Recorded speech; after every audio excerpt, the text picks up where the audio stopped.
Good morning, everybody. Illinois basketball is in Happy Valley getting set to take on the Penn State Nittany Lions. And after their longest layoff of the season, the Illini are getting set to get back on the court. Illinois will go into tonight's game in sole possession of first place in the Big Ten after Michigan defeated Michigan State 60-59 on Tuesday night. The first place Illini are back in the top 25, 4-1 in the conference, and have won 3 straight games. So much is going right for Illinois, but the Illini insist that they're not focused on being in first place.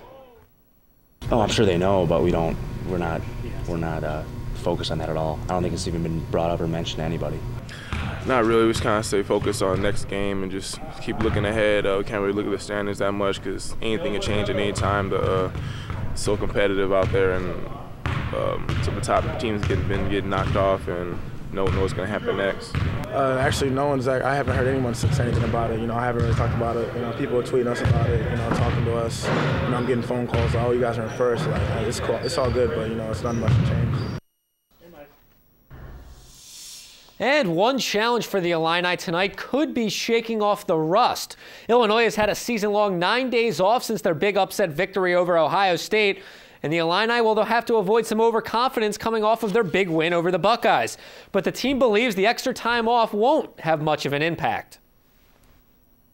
Not too much. Obviously people had games in between. I think Penn State played twice within the time we had off, but it's time to get more practice in. The last few weeks when we had games, we had 2 practices in between, maybe 1. So it's a good thing to get back to basics and learn to get better. No, we got a few days to relax and get our minds right and get our bodies right, and coach did a good job of having strong practices within those 9 days, and just give us the opportunity to be ready for this next coming game after we beat a big team like Ohio State. I think that'll show our maturity if we can put that behind us. And coach has talked about that. We haven't talked about the Ohio State game probably since the day after it happened, because there's nothing we can do about that game now. It's moving on to Penn State and handling our business tomorrow night on the road.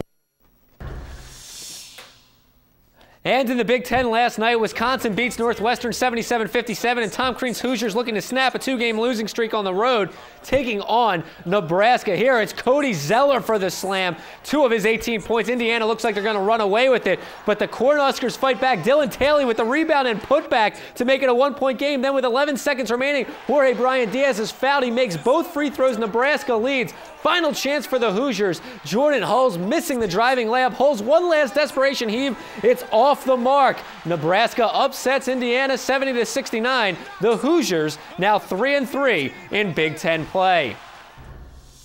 And in Illini football news, Tim Beckman has finally found his new defensive coordinator. Beckman rounds out his coaching staff by naming Tim Banks defensive coordinator and safeties coach. Banks has spent the past 5 seasons as a co-defensive coordinator, 3 with Central Michigan and the past 2 seasons at Cincinnati. Under Banks' guidance, Cincinnati has the 6th-ranked rushing defense, 2nd-ranked defense in sacks, and led the nation in tackles for losses during the 2011 season. And All-American sophomore fullback Jay Prosch will transfer from Illinois to the University of Auburn. Prosch was the Illini's lead blocker the last 2 seasons. He had 2 carries for 9 yards and 10 total special teams tackles in 2011. The move will allow Prosch to be closer to his family in Mobile, Alabama, including his ailing mother who is battling brain cancer. Additionally, the 6'1", 250-pound fullback was unlikely to have a significant role in Coach Beckman's spread offense.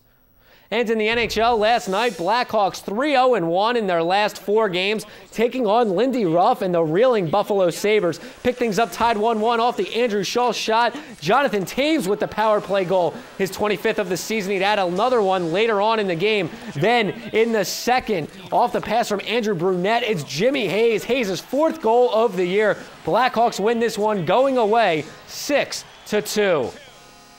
And one final note for you, a little over 1 year removed from Tommy John elbow surgery, 49-year-old Jamie Moyer signs a minor league deal with the Colorado Rockies. If Moyer pitches in the majors this season, he'll be the 3rd oldest player in Major League Baseball history. Satchel Paige played last when he was 59 years old. That's it for sports. Have a great morning, everybody.